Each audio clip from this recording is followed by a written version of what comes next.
Well, that's the day so far, and it is a tough day. And Surubi gave you the signal in the morning with the red color. Didn't think it'd be that bad, though. I have to say that the market on the Nifty is, as we speak, just now it's broken below a day before yesterday's low, which is Friday's low, which is 24,567. We are exactly at Friday's low right now. This is, of course, Closing Bell. We're coming to you from the CNBC-TV18 News studios. I'm Prashant. With me, my colleagues, Surubi and Nigel. Guys, hi. Good afternoon. Hi. I'm just looking out to global markets to see sort of the color over there.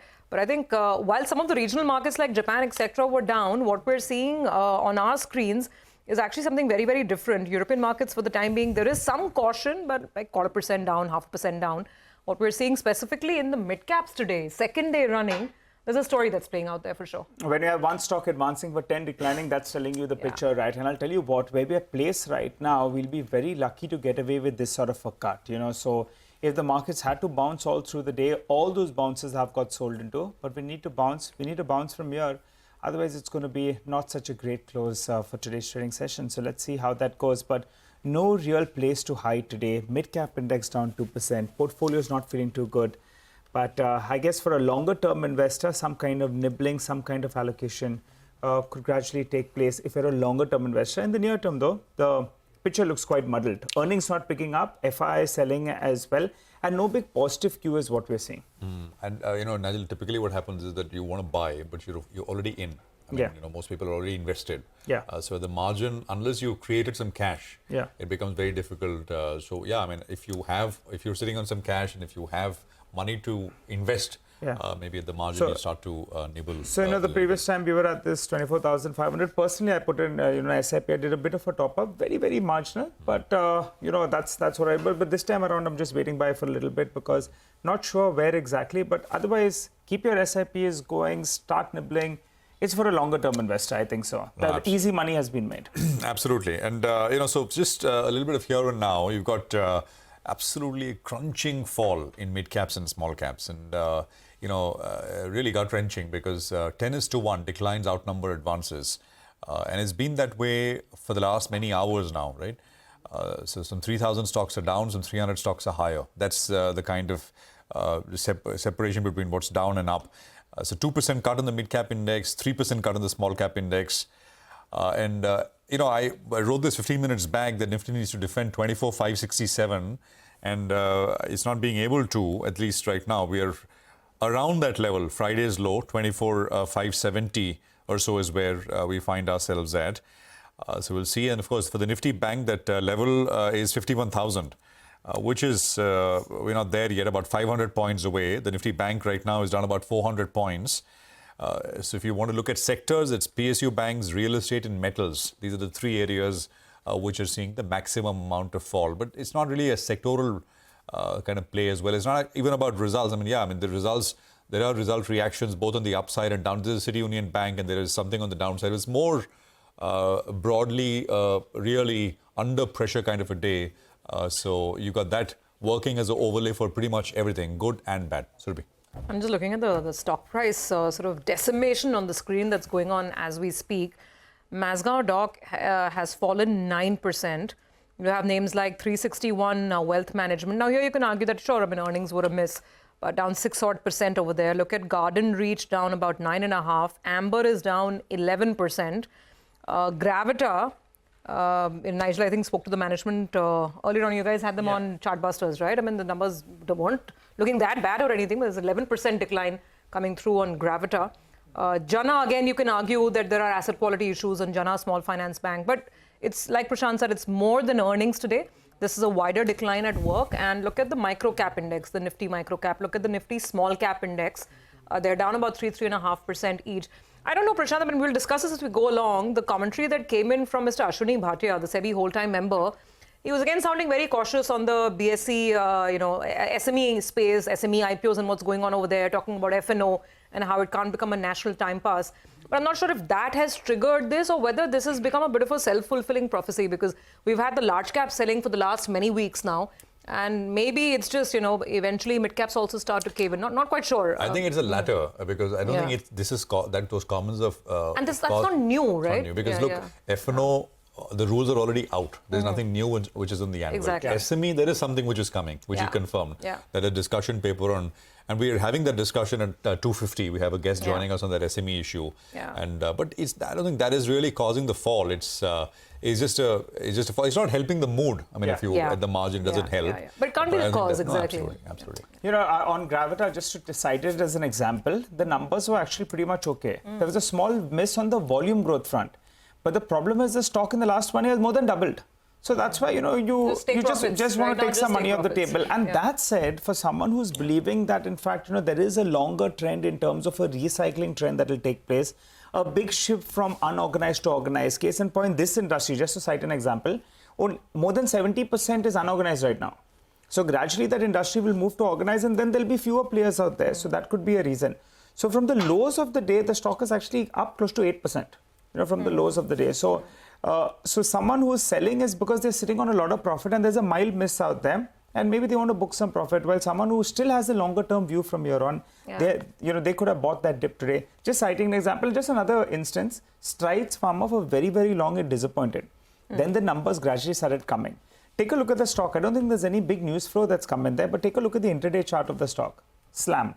It was in the green just a short while back. Slam, it's down close to around 4%. So I think some money being taken off the table on some of these liquid names. You know, I think Prashant picked the pulse very aptly in the morning. And he said that when you could be a long-term investor, you could be sort of believing in the India story, etc. But when you're seeing the value of your investments erode 5%, 10%, and you're holding that Mazgaon, you're holding a Garden Reach or a Gravita, and you're seeing, you know, that value dip on a daily basis, at some point in time, you just throw in a towel and say that, you know, I want to preserve the money that I've made. That's the sentiment and the mood that the market is in. So what do you do now? How do you navigate this sort of a market? Mitesh Thakur is our first guest on the show. Mitesh, floor's open. Levels, what are you tracking? Trades, indices, stocks? Good afternoon, Surbi. So, you know, been maintaining a very cautious view on the index, saying that the structure is weakened and there's a higher chance of us eventually breaking below 24,750, 800 zone, which appears to be going through. Now, once this level is gone, which was the first important pivot, and this is also the level from where the, where the rally in started post the 6th, 7th of September, and then we made a fresh high. So once this level is gone, I think we will now look at lower levels. So 24,350, 370 was my first minimum target, which I think the markets might do very well. Test it in a day or two, and then 24,200, 24,100 is the zone where a couple of weekly supports kick in. So these are the two levels in the downside. But what is more important is that while you can always look at lower targets, the structure being weak means that this will be a market which will see a lot of supply pressure at higher levels, and therefore the texture, and which is what I said about 10 days back also, that the texture has changed from buy on declines to sell on rallies, exit, and wait out for the entire correction to play out. It could be a time-wise correction if we don't break 24,350, 200 zones. Or it could be a price-based correction if we start breaking below that and head towards the 200-day average on the Nifty, which is at about 350, 400 levels. So that is the way we are placed right now. Not trading the index, but on the stock side, looking at slightly more aggressive positions on the short side and less and conservative positions on the buy side, and mostly trying to play through the option route. Having said that, the calls that I have right now, sell on Jindal Steel and Power. I think that's something which is just about to break the 200 average at 917, and the weekly pivot of 920 is already taken care of. So we'll suggest selling once it breaks 914, 913, then keep a stop at about 927 and look for a target of 875 to begin with. And the other one which I have on the list is BEL, which I would recommend selling for targets of around 260 and keep a stop at about 277.5. Okay, all right. Mitesh, thanks very much for the advice. Right now, we'll come back to you in a bit. Let's also address the big story of the day. Hyundai Motors India. What a day to list, right? Well, the shares have been under pressure. It was a tepid listing as expected. And then you have a market like this with sentiment and mood as sour as it is. Let's go across to Sudarshan to get a roundup of brokerages. Lots of new initiations on the stock as well today. Over to you, Sudarshan. So after being in India for almost 3 decades, Hyundai India has today made its capital market debut. The stock has listed at a minor discount of 1% to the issue price of rupees 1960 per share, but through the day, in line with market moves, stock has remained under pressure. Brokerages though remain positive on the stock. We have 4 brokerages initiating coverage on stocks, with 3 of them having a positive stance, while 1 finds the stock expensive at current levels. Take a look what they say. First is Nomura. It has a buy call with a target price of rupees 24.72 per share, implying upside of more than 30% from current levels. Even on the earnings front, it expects a healthy growth. It sees margin rising to 14% by FY27 from 13.1% FY24. And earnings CAGR seen at 17% over FY25-27, aided by 8% volume CAGR, which is likely to be driven by new launches. 2 main reasons for healthy growth that Nomura has pointed out. First, premiumization and companies' ability to predict consumer trends. Macquarie too has an outperform call with a target price of rupees 22.35 per share. Its target price implies PE of 28 times for FY26 and 25 times for FY27. As per Macquarie, Hyundai deserves to trade at a premium versus peers. And the reasons are, first, it has favorable portfolio mix, and second, premium positioning and market share has stabilized or improved from recent lows. Another brokerage that has a buy call is Motilal Oswal with a target price of rupees 2345 per share. Motilal expects company to see 17% EPS CAGR over FY25-27, aided by its diverse portfolio mix, which covers 87% of India's passenger vehicle. Also, parent company's inherent strengths can be effectively leveraged by Hyundai India. One brokerage with a negative stance on the stock is MK.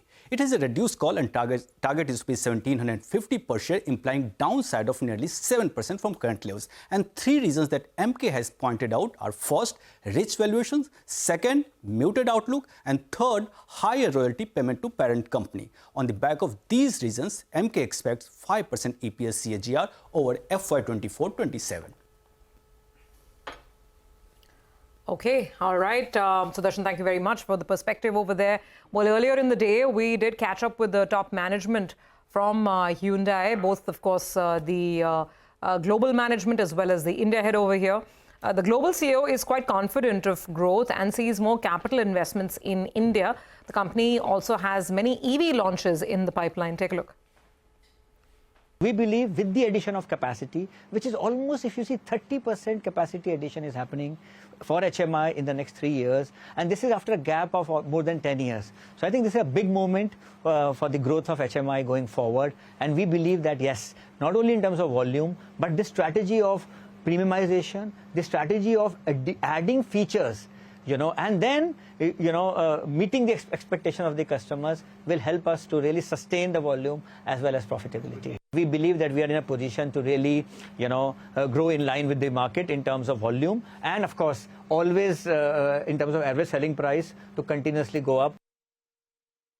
So if you see, okay, let's see, the market penetration is about 2%, yeah. But we are starting and we are putting the more EVs now. And up to year 2030, we are expecting about 5 EV models running in this market. We are expecting about 10%. Okay, so that's commentary coming in from Hyundai on their debut, the stock market debut, that is. Well, let's get to our next guest on the show. Gurmeet Chadha, Managing Partner and CIO at Complete Circle, is joining in. Gurmeet, where do we even begin? I don't know what stock to talk about. Let's start with the market as a whole. And this mid-cap fall that we've been seeing 2 days in a row, what are you hearing from clients? When typically, this market for the longest time has been buy the every dip market. So it's after a very long time that we're seeing this sort of behavior play out. Even though domestic institutions have been buying, to be fair, they're sitting on cash levels, they're buying every day, offsetting their FPI selling. But what are you hearing, and what's the sense out there right now? So every correction is unnerving. I think we've seen actually one after a long time, and that's why I think the reaction is what it is. I don't see any panic as such. I think the discussion is still on, how much to put at what levels. And typically, we have seen how large IPOs, have this uncanny ability to lead the correction, right? We've seen that with so many IPOs starting from Reliance Power in 2007, Coal India, Paytms, and now Hyundai. I think Hyundai didn't leave anything on the table, and I remember our discussion saying that there's no rush to subscribe with the IPO. My sense is typically when you see a bit of a sell-off in mid and small cap, that's usually the last leg of the sell-off. But you never know. I think this kind of selling is unusual. I think October, today's number included, they will cross $10 billion of selling in October alone. Last time you had $8 billion was in COVID in March 2020. So, any market, 10 billion outflow in like, let's say 20 days, or let's say 12, 13 trading days. I think we've done better thanks to, as you rightly said, the buying, cushioning by DIIs. I still think this is a buy on dip market. I think this is where you get more bargains. And a lot of these stocks, look at auto index had doubled. Nigel was discussing recycling themes. Those stocks had doubled. A lot of places we haven't questioned the fact that small mid caps also went up 100% in the last 12, 18 months. So some bit of a pullback is normal, and I think it will bring sanity to the market. Gurmeet, hi, afternoon. But as you said, there is no... At the margin, are you hearing, especially mid and small caps, is just, some fund selling, anything, any market intel in that sense that you're picking up? What's going on? At the margin, is there a new reason, or is it just profit booking across the board?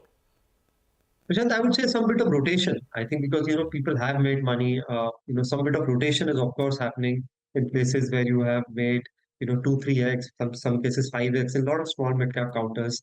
So I think some bit of rotation is happening. But when you have such a broad-based selling like this, it typically doesn't help. And I think we've been getting a lot of liquidity last week or so, and we've been trying to deploy it every fall. And we have seen it all. We have seen a 10% correction virtually every year in my last 20 years, except for these last 18 months. And still, it's not 10% from the peak, mind you, right? If you still calculate, I think we still about 8%, 9% from the peak. So I think it's normal. Only thing you have to be now careful is that you may not have the same kind of a rebound broad-based. I think because the earnings are soft.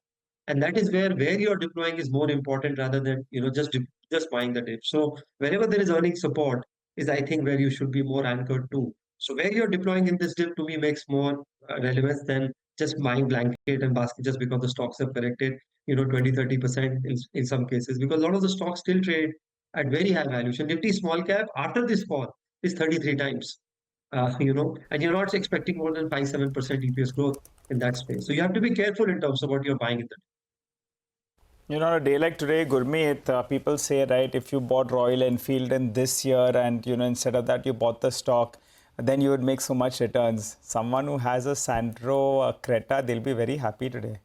They will be driving home in that, and they didn't get IPO allocation, they'll be even happier, on a day like this. That's the phase of the market. And I think for the Hyundai management, a couple of things that they should not have done is that big dividend payout that they took back, 15,000 crores, and increasing royalty and coming at these valuations. So maybe that's hindsight, but that's about that. Well, let's move on then. We have Hormuz, who's standing by to take us through the fall in mid caps from the highs that we made on September 24th. Hormuz, interesting list coming up. Take it away. Usually when you see a fall of 5 or 7% from the peak, that is not a cause of concern whatsoever. But for those who are accustomed to seeing mid caps and small caps making new highs every day, wake up, see the indices make a new high and go back to sleep and repeat the action, this would cause some bit of flutter for those kind of market participants for sure. The mid-cap index made a high on the 24th of September around 60,900 odd levels. Since then, 80 stocks of the mid-cap index have delivered negative returns from those levels. Now, this fall is not just a 3 to 5% fall. If you break those 80 stocks down, you would see 11 of them have declined more than 15% from the 24th of September, that is. 24 of them have declined between 10 to 15%, and the number is even more for a 5 to 10% fall, which is 29 stocks.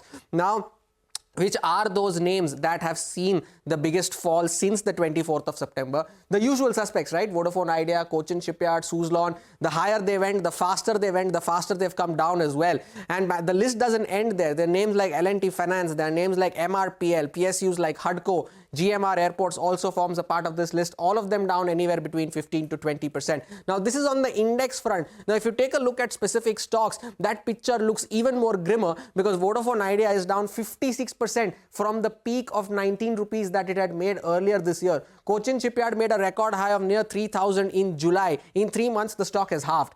HUDCO, RVNL, a high-flying PSU as well. IPO price of around 20 rupees, a record high of 650, down 32% from those levels. But this is on the index front, it's just a 7% fall. But if you pick up specific stocks and you see that, the picture looks a lot more darker, and that dark is a lot of red. Oh, absolutely. And those are crunching numbers, really. I'm just thinking of, all the PSU funds and the mid-cap funds that were launched, not even active on the passive side, and what investors might now be feeling or going through. Hormuz, thank you for that. Those numbers really tell a story. The Nifty, just to, complete the picture, the Nifty is down about 6.5% from the peak. The mid-cap index is down 7.5%, a little more than that for the small-cap index. Gurmeet, let's start with the PSU fall, right? Because now on some of these names, like Hormuz pointed out, it's crunching. When you see a stock crash 50% in 3 months, and a lot of investors haven't seen it, right? You and I and most of us here in the studios, we've seen enough cycles, but a lot of new investors haven't. So what would your advice be on navigating the PSU space now? Subi, to be fair, these ship companies also went up by 6x in a year, right? And that's what I'm saying, we're seeing the fall, we never question outperformance. We always question, corrections and underperformance. Once you start questioning outperformance, that's where you make better allocation and reduce concentration risk. I think there's a lot of value in PSU banks, in my view, if you want to divide it, right? I think a lot of them trade below book value. We've seen with some quarterly updates like Bank of Baroda, I think they've been good updates. There will be a lot of treasury gains with 10-year yields falling 30 basis points. There is some PSU banks which are exhibiting good growth in granular deposits, so that will get reflected in NIM. Credit cost looks pretty contained now. I think there is a structural turnaround in credit underwriting there. So I think there is value there. We find a lot of value in some defense names like HAL, Bharat Electronics. I think there's been a healthy 20-30% correction, but you have order book visibility for next 6-7 years. HL, for example, it's almost now touching almost 1.5 odd lakh crores in terms of visibility over the next 3-4 years.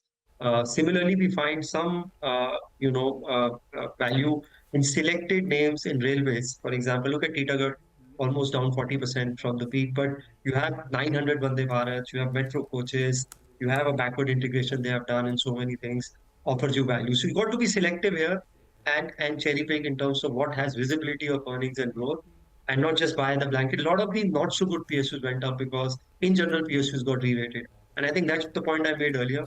Be a little selective, focus on earnings. I think there's a lot of value now on the table. PSUs remind me of one of those parties, and I don't know this, right? When you were at the hottest club in town and you are overstaying the welcome because the deadline's over, but people still want to get in because it is the hottest party in town. But the moment the cops come knocking at the door, the slightest trouble breaks out, everyone's rushing to the exit at the same time, right? And I think maybe that explains this big fall, 30-40% fall that Hormuz just pointed out on some of those PSU names. Well, but I think Gurmeet is sounding fairly optimistic as well about the future. He's talking about allocating money. He's saying that flows haven't stopped and they are nibbling in as well. Gurmeet, there's a big meeting with regard to what Zomato wants to do on their fundraising plans. And Nimesh had hinted that maybe, in fact, they want to bring that FI holding a little bit lower. The DI holding goes up, more amount of domestic holding, which benefits them ultimately. The stock currently is at the low point of the day. That's a theme that is gaining a lot of traction. Look at the demand for the unlisted Swiggy. Your view on Zomato in this sort of a backdrop at around 250? Very constructive, Nigel. For example, if you see, they are already talking of 1,000 dark stores by next year.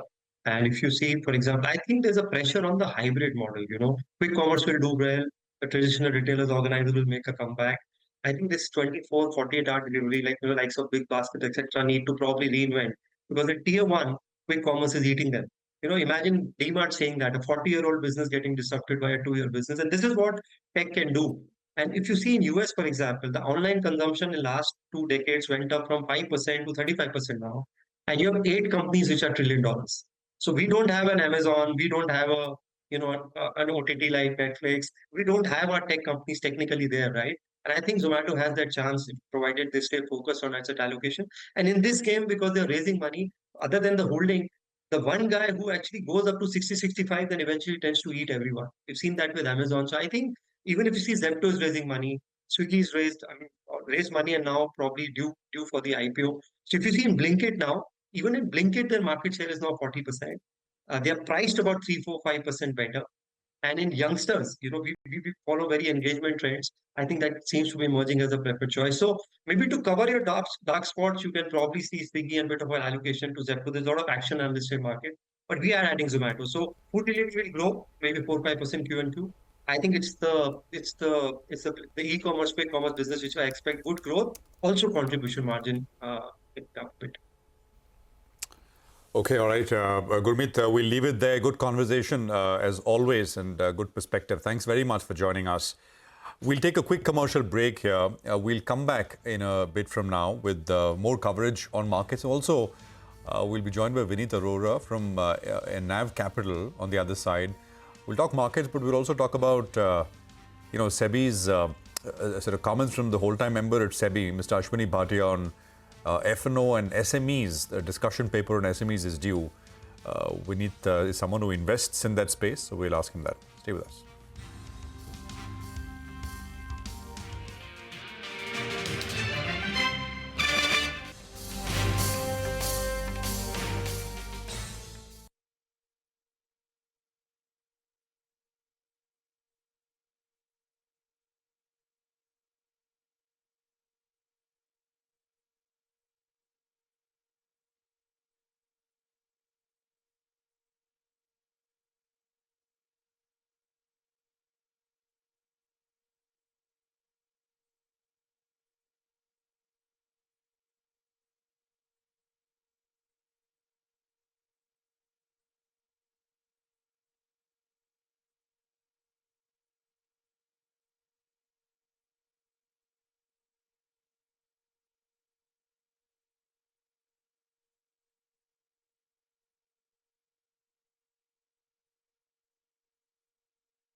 Welcome back. Here with us on Closing Bell. Continues to be quite a difficult afternoon of trade. If you look at the Nifty now, 266 points. It's just getting deeper and deeper. Now there's a huge amount of momentum on the way down. So that level that Prashant was speaking of, the lows that we were discussing, last week's lows, completely history. 24,520 on the screen, and we still have half an hour to go. Well, let's look at one particular development that's been, in the limelight today as well. And this was a comment made at a Morningstar conference earlier. SEBI whole-time member Ashwini Bhatia raised concerns over the frenzy in the F&O space. He also said that F&O cannot be a national pastime. Not just that, he commented about the progress being made with regards to regulations in the SME IPO space, which has come under increasing scrutiny. It's been under the scanner, so it seems that more regulations could be in the offing. Take a look. India accounts for the largest volume of F&O globally. We are number one, and globally also, more than 50% of the F&O volume happens in India. This is a crown we do not wish to wear. F&O cannot be and should not be a national pastime, which actually means that savings of retail participants move into the pockets of institutional hands. So just look at the numbers we have told you. 3 years, 1,80,000 crores, and it has been losses for 93% of the investors. 1% make 99%. So your odds are terrible. But the surprising part from SEBI angle is this. The moment we came out with the latest regulation, which kick in sometime in November, investors are protesting that, lot size 5 से 15 क्यों कर दिया? Investors are protesting कि आपने सिर्फ एक ही expiry हफ्ते में क्यों कर दी? Investors are also protesting upfront क्यों कर रहे हो, margining and so on and so forth. But finally, this is becoming systemic. As I said, this F&O cannot be a national pastime. You need to do serious investing. We want India to be prosperous.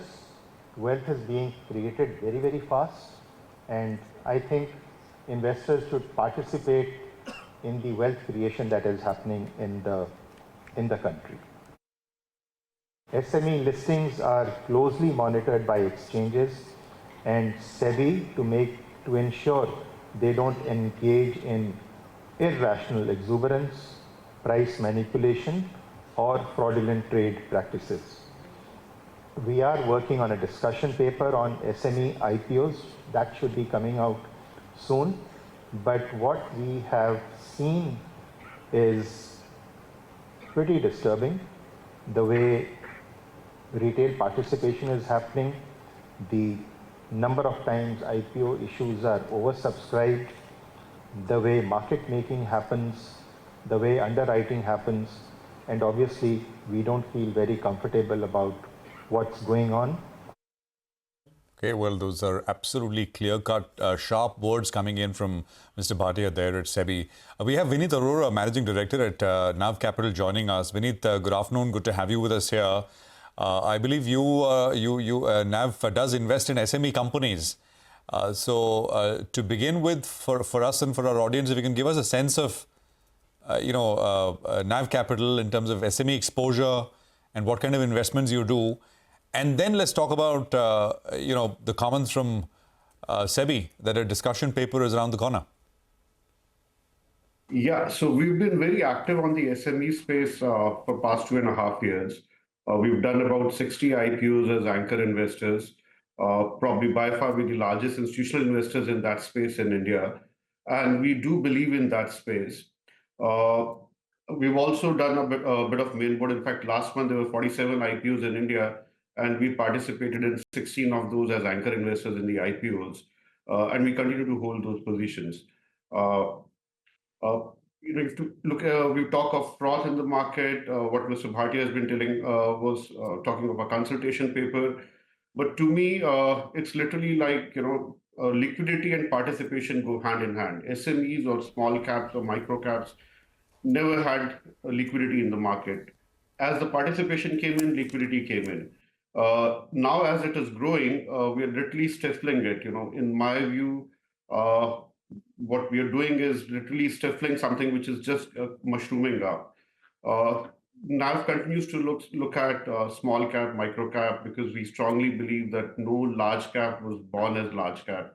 All these companies were a micro cap or a small cap or SME at one point of time. Yeah. Became the And obviously, you start small and then you grow and become large. But what is in your opinion, are there any things which need to be tightened in the SME space? Since you know this inside out, right? As you said, you're one of the largest institutional participants in the SME space over the last couple of years. Is there any lacuna which needs to be plugged? What would those be specifically? Or do you think it is just SEBI trying to temper the enthusiasm? I mean, because it's probably gone a little too far and it's a regulator trying to do that. What's the sense? If you look at the data, SMEs, we've had 1,080 IPOs since 2012, which is a 12-year period. And in all, they've raised about 21,538 crores to be precise, as of now. Compare this to Hyundai IPO, which raised 27,000 crores in one IPO. So what kind of froth we're talking of? This is a sector which is very, very important for India to achieve its vision of $30 trillion economy. It provides 40% of India's employment and contributes about the same to the GDP. So number of companies which have hit the markets is not even a fraction of what it can hit. If we can have 5,500 companies on the main board, we can definitely have 6,000-7,000 on SME space. And of the 1,080 companies which have listed, about 320 have actually migrated to the main board. So, in my opinion, the regulator should act as an enabler and not to stifle the growth. Here, we're acting in a bit of haste where we are coming up with, NSE came up with this regulation where they need to have free cash flows for the last 2-3 years. Now, how can a company which is investing and growing have free cash flows? I mean, that is very archaic. That's literally, making sure that the companies which need capital don't get capital, whereas the whole vision was that the companies which actually need capital to grow and who don't have access to capital can come to the SME platform and take capital. That, I think, is getting stifled. Having said that, yes, there are issues in the sector.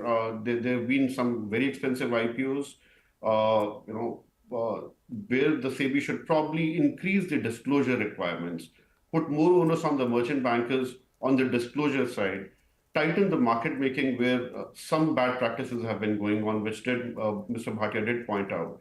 So those things, yes, I agree we should do. But we should not do something like FCFE, which totally becomes stifling for the sector.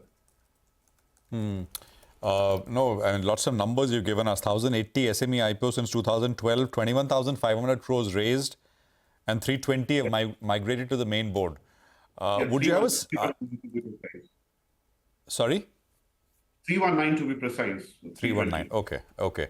Would you have a sense of out of these 1,080 companies, how many are how many are below the IPO price? How many are above the IPO price? I mean, any broad... How is the segment done? Or about 900 listed with a positive gain, and my sense would be a similar number would be above the IPO price. Like if I look at our portfolio of the 60 companies that we've invested in, if I look at today, probably about 5 are below the IPO price, and we've exited all of them. But the number is about 10% ballpark, give or take. So 90% is still trading above the IPO price. Okay, fair enough. You talked about increased disclosures. One thing which I think you would have also heard and has come up is that exchanges approve these DRHPs, right? Approve the companies as they come to the market, unlike the main board where it's the regulator. You've got to file with the regulator. Does that sort of how it's done? Does it need a relook, or do you think it can be done with strengthened systems at the exchange level? I think we should strengthen systems at the exchange level. The whole idea was to make it easier for these smaller companies who don't have the wherewithal to raise capital on the exchange. Once we move to SEBI, SEBI is a regulator. Its job is to enable the legislation and make sure, it's followed. Exchanges are both NSE and BSE have done a fantastic job so far in the segment in terms of promoting the segment, creating a marketplace for them. And I think they are very well equipped to actually handle that. So that should remain with NSE, both NSE and BSE, in terms of approving the IPO process, because they set guidelines which they need to follow. Okay, all right. A good discussion, Vineet, and I hope we can speak again soon. Thank you for joining us with that perspective. Appreciate it. So that's Vineet Arora of NAV Capital with some thoughts. We'll go into a break right now. We're going to come back. But as we go into a break, I just want to play out these sound bites from the Petroleum and Natural Gas Minister, Hardeep Singh Puri, and what he had to say about all of the talk around city gas distribution companies. And of course, whether they will or will not raise prices to compensate for the cut in APM gas allocation to them. Listen and take that break. We'll see you on the other side. These things keeps happening up and down here like that. What is the issue? But there's an expectation that companies may raise prices. They will? Sir? Which one? Which one? Which one? Tell me. Who's raising? Who's here raising price? Are the OMCs are not raising prices? No. ध्यान से I don't want to. यहाँ के आप तो block कर दिया यार, थोड़ा आगे आ जाओ. हाँ, थोड़ा. If we can just field the question again. There is an expectation that they may raise prices. Tell them to talk to us directly, not come through the press.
Welcome back. Well, the markets have gone ahead and broken the 100 EMA as well on the Nifty. We plot the 100 EMA and this selling has come in the last 20 minutes yet again. So any kind of bounce is getting sold into. And as I said at the start of the show, we'll be lucky to get away with a close, at around 2:30 p.m. Heading to 3:30 p.m., well, it's got a little bit worse. And now we've breached the 100 EMA as well. But let's hop across to Nimesh. Nimesh, it's that sort of a day. What's the flow picture looking like? Big selling is what we're seeing at the low point of the day and really nowhere to hide.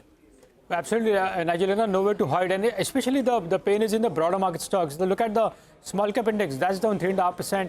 And then now I'm seeing clearly there is capitulation signs in the broader markets. A lot of stocks are hit 10% down circuits, and a lot of small and mid caps are under pressure today. From a flow perspective, again, I've been saying this for a while now that the FIs continue to be net sellers. Even today, the feedback is that the buy-sell ratio is close to 1:2 on the sell side. But I spoke to a lot of large HNI investors, some mutual fund managers as well. A couple of reasons why we are seeing such a sharp fall. And if you look at it, India is actually underperforming the global markets as well.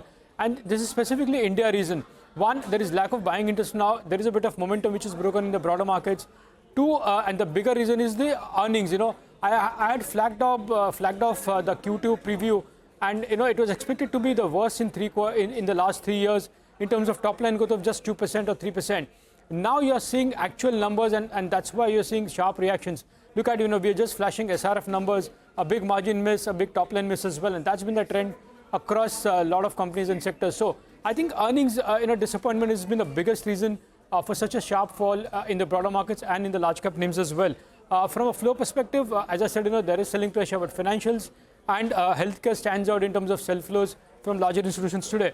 And again, the feedback seems to be very clear that even from a domestic flow perspective, the flow is now clearly shifting from value to quality. When I mean value to quality, I guess all the value stocks, which is the PSU basket, all the momentum names, which is the broader market stocks, money is clearly shifting from there to quality where there is to hide in terms of earnings. Look at what happened to HDFC Bank, strong earnings, and that's not fallen much. Today, City is a classic example, a small hit, and you've seen a big reaction to that as well. So clearly, Nigel, the feedback seems to be market is panicking more to earnings, which has been a disappointment, and of course the flows are not supporting as well in the broader markets. Oh yeah, absolutely. It is looking quite dire at this point in time. Nimesh, what about individual stocks? I mean, the whole market is a talking point today, but any individual names, any chatter? Well, I've struggled to find out few names, but nevertheless, a couple of names to talk about. The first name is Green Panel Industries. We had flagged off an initiating report a couple of days from a domestic brokerage firm. The stock has been in that range for a while now, but now understand there could be a large block deal in Green Panel very soon. So that's the first name. The second name is BHEL. Within the PSU basket, this is one stock which has been underperforming for the last couple of days. Even today, after a 8% fall, you're seeing selling pressure from larger FIs. So it looks like some larger institutions are aggressive sellers in BHEL even at this price. And the last is ITD Cementation. Again, the stock from the top it has corrected almost 10%, but the stock also had rallied in anticipation of a deal which looks like is round the corner now. So been under pressure of late, but the street is anticipating the corporate development very soon in ITD Cementation. Okay, all right. ITD, the deal perhaps round the corner, as Nimesh points out, imminent. Nimesh, thank you very much for that. I mean, it's a down and out and how kind of a market, and we lots of individual names, etc. Of course, also on the in correction mode. We'll take a quick commercial break. Okay, I think Mitesh is with us with a quick buy today or sell today, buy tomorrow kind of trade. Mitesh, what do you have?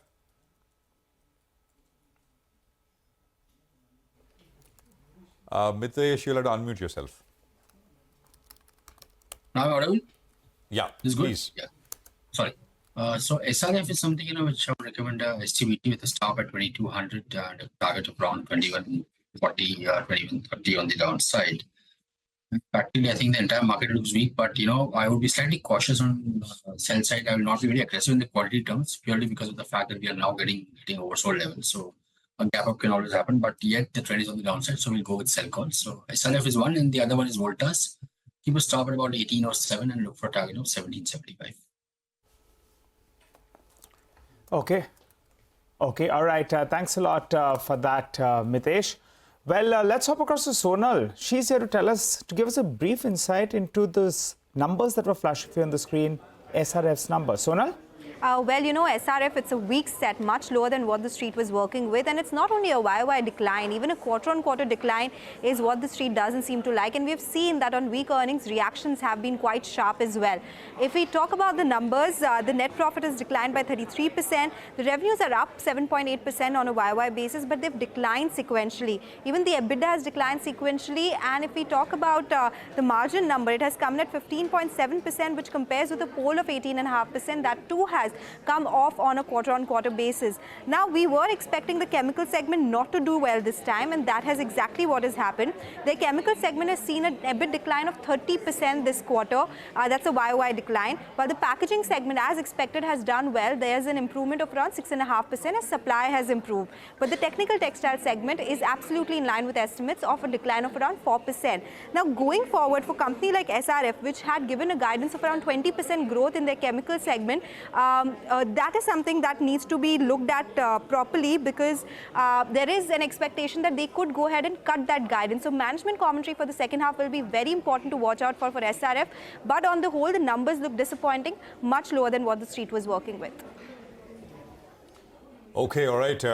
Thank you very much for that, Sonal. Appreciate it. Well, we'll step into a break, but here's a programming note. The biggest market experts will be joining us on CNBC-TV18. And this year, we are giving you a chance to meet your favorite market experts. 5 super fans will get a chance to visit our studios here on Thursday to interact with the biggest market experts. Write to us on our social media handles, tagging @25 years of CNBC-TV18 to take your chance to meet CNBC-TV18 Market Movers Forum at 3 p.m. day after tomorrow, that is this Thursday.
Okay, welcome back. 6 minutes to go for market close. Jay Bala is with us of cashthechaos.com. Jay, good to have you with us here. I think today you can say, I told you so, because you got that fall. And so what next from here, Jay? Your thoughts, Nifty, Bank Nifty first, and then we'll talk about mid caps and small caps. Yeah, that's right. Good to be here, Prashant. We discussed on the 1st of October that there's a possibility of a reversal has arisen for the market because time cycle had completed on the September 27th, and later on it took out the support at a key support that I had pointed out. And on the day itself, I had pointed out that if it takes out that key support, we are looking at the market going back to the post-election low of about 21,800, and that looks more and more the most logical price objective for the markets. And if you look at the small cap, large, mid cap, and the micro cap, they've all broken down, and many of them are clocking head and shoulders top, and the price objectives remain much lower from current levels. And I had anticipated the short-term bounce to come through for the Nifty, but whereas for the Nifty, the bounce has been lacking, and in fact it surprised me to the downside, whereas it came through for the banking index. So that tells me the market is actually weaker. The nearest support for the Nifty is actually at 23,890 to 23,800, and for the banking index at about 49,500. I'm still anticipating some bounce to come through, but the fact that the Nifty broke the October 7th low without giving a chance, that's a bit of a surprise and pointing to weakness. Okay, by the way, if it's any comfort, I'm looking at global screens and they're all flashing red as well. So we're not isolated in this global fall, you could say that. The CAC is down about 0.6%, ditto for the FTSE. Some of the peripheral European markets like Italy, etc., are down about 0.7%. And let's look at the pre-open rates. So yeah, right now the pre-open rates in the US suggest that it'll be a bit of a cautious start, but 0.5% lower. Lot of major earnings in focus later tonight on Wall Street as well, including the likes of IBM, Tesla, and a couple of others are coming out today. Okay, Jay, so what should we, what should be done? What is the approach? Would you venture in with any longs at all right now? Would you stay away? I mean, so what's the strategy in terms of either an index trade or stocks? Yeah, the best to do is to wait for a bounce to come through and then look for resistance to be hit and then take a short position. But even at current levels, a couple of stocks look weak and they may drop even if the market were to bounce. I have two picks for today. One is BPCL. It's a short with a stop loss at about 355 and an objective of 270. And Bosch is another one. I have a short with a stop loss at about 39,088. With the price objective about 31,000, maybe even 29,800. The Bosch has completed a move from the 2022 low and is clocking a reversal on its weekly time frame. So, this might be one of the stocks that going to probably fall sharper, but be measured in your shorting positions. All right, Jay, hi, good afternoon. Congrats first on getting the call right. You have been sounding cautious the last few weeks, and credit where it's due. So good going on you. I want to understand support levels. Nifty Bank, as well as Nifty IT Index. On the Nifty, I think you briefly mentioned 23,900. Could you confirm that and also tell us about supports on the other two, the pillars of the Nifty? Yeah, that's right. See, the support for the Nifty is 23,890 to 23,800. And a bounce should come through from there, and then a greater decline should ensue after that.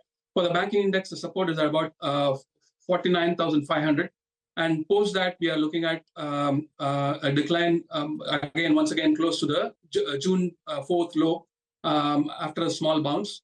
The Nifty IT index, the support comes at about 41,000. If that's taken out, the next support is at 37,700. So 41,000 is absolutely key. If it takes out that, it's an indication that a medium-term trend reversal might come through, but that confirmation will come through only at about 37,700. But we be cautious out here. Jay, I think last time we spoke, you were cautious in US markets as well, right? I mean, that's the other shoe which is not dropped, and I hope it doesn't drop. Right. What's your sense? Yeah, that's right, Prashant. I pointed to time resistance coming through for the US markets on the 21st of October. We had if you look at the Dow futures, it's come through. It's had a bearish engulfing reversal yesterday. And if we have a follow through today, because one day doesn't make it a trend, if we have a follow through today, there's a great probability that the US markets will also start correcting, and that correction could take the US S&P down somewhere close to about 4,900 to 4,800. And the more important thing is the Nifty the top down the 27th of September, and that's the exact day the US dollar index also bottomed, and the US dollar index has rallied for the last 15 of the last 16 sessions. And that's after clocking a fresh 52-week high. That's a very, very rare event. And each of those 15 sessions, the US dollar index closed much up above the open or very close, just above the open. So that's sending you a very strong signal for the dollar index. And once again, the low for the US 10-year yields, that's also registered important low on the 17th of September. And we might actually have a trend change here, but need a little more confirmation. All right, Jay, thank you very much for joining in with that perspective today. Let's quickly wrap out what has been a really, really bad day for the bulls. A crunching 300-point fall, which has seen the Nifty break a lot of important levels. Last week's low has gone, the 100-day moving average has gone, and the close is going to be below the 24,500 mark. Just quickly recapping the biggest losers on the large cap screen: BEL, M&M down about 3.5%. Adani Enterprises, Coal India, these are cuts of around 3 to 4% each. SBI down about 3%. Tata Steel, Hindalco. It's all across the board, really. There's been no hiding place. Reliance, L&T, a lot of the big boys under pressure as well. In fact, only two stocks have managed a little bit of green on the Nifty. One is ICICI Bank, and Nestle is just barely green, 2 rupees. That's it. That's the green you're getting on Nestle. Other than that, the entire index has closed out in negative territory. But the biggest story is obviously on the mid-cap screen. Look at the cut there, 2.5% gone on the mid-cap index. And check the small-cap index as well. The small-cap index has seen a near 4% decline today. An extremely negative advanced decline ratio. A long list of losers. Mazgaon Dock, 9% down. Supreme Industries, 11% down.